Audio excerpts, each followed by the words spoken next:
മുഖ്യമന്ത്രി ദേവേന്ദ്ര ഫട്നാവിസിന് മുന്നിൽ 11 കമ്മ്യൂണിസ്റ്റ് ഭീകരർ കീഴടങ്ങി. കഴിഞ്ഞ ദിവസമാണ് സംഭവം നടന്നത്. ഇതിനു പിന്നാലെ മഹാരാഷ്ട്ര സർക്കാരിനെ അഭിനന്ദിച്ചുകൊണ്ട് പ്രധാനമന്ത്രി നരേന്ദ്രമോദി രംഗത്ത് വന്നു. ഗഡ്ചിരോളിയിൽ വെച്ചാണ് 11 കമ്മ്യൂണിസ്റ്റ് ഭീകരരെ കീഴടക്കിയതിന് പ്രധാനമന്ത്രി അഭിനന്ദനം അറിയിച്ചത്.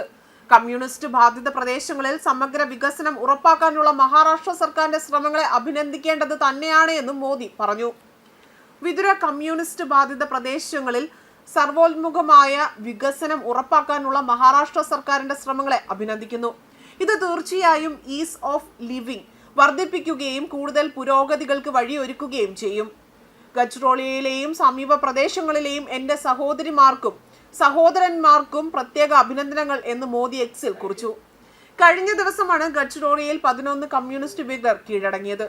മഹാരാഷ്ട്ര മുഖ്യമന്ത്രി ദേവേന്ദ്ര ഫട്നാവിസിന് മുന്നിലാണ് ഇവർ കീഴടങ്ങിയതും.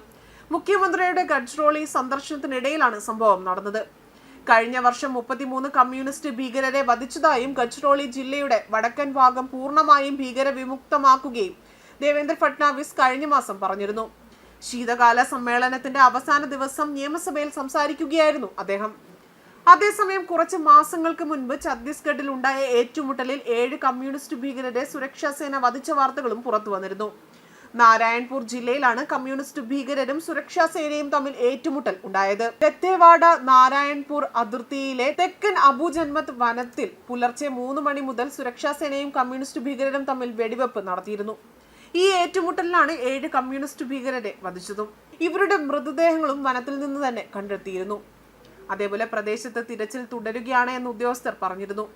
CRPF ടീമുകൾ കൂടാതെ നാരായൺപൂർ, ദത്തേവാഡ, കൊണ്ടഗാവ് ജില്ലയിലെ പോലീസിന്റെ ജില്ലാ റിസർവ് ഗാർഡിയന്റെ ഉദ്യോഗസ്ഥരും ഓപ്പറേഷനിൽ പങ്കെടുത്തതായും ഉദ്യോഗസ്ഥർ കൂട്ടിച്ചേർത്തിരുന്നു. ബിജാപൂരിൽ കമ്മ്യൂണിസ്റ്റ് ഭീകരരും സുരക്ഷാ സേനയും തമ്മിൽ ഏറ്റുമുട്ടൽ നടന്നിരുന്നു.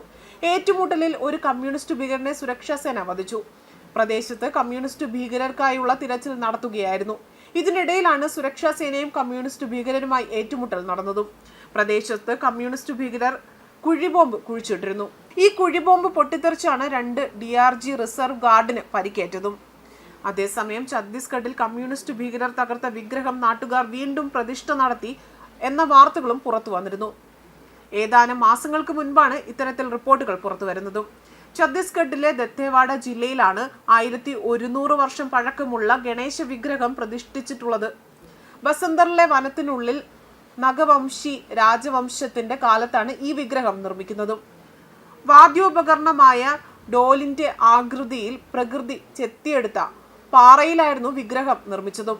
പ്രാദേശിക ഭോഗമായി ഗോത്രവർഗക്കാരാണ് ഈ വിഗ്രഹത്തെ തങ്ങളുടെ രക്ഷകനായി കണ്ട് ആരാധിക്കുന്നതും. 6 അടി നീളവും 2.5 അടി വീതിയുമുള്ളതാണ് കരിങ്കല്ലിൽ തീർത്ത ഈ വിഗ്രഹം. 2017 ഈ ഗണേശ വിഗ്രഹം മലയിൽ നിന്ന് അപ്രത്യക്ഷമായിരുന്നു. പിന്നീട് കുന്നിന്റെ അടിയിൽ ഇത് 62 കഷ്ണങ്ങളായി കണ്ടെത്തുകയായിരുന്നു. സംഭവത്തിന്റെ പിന്നിൽ കമ്മ്യൂണിസ്റ്റ് ഭീകരരായിരുന്നുവെന്നും റിപ്പോർട്ടുകൾ പുറത്തു വന്നിരുന്നു.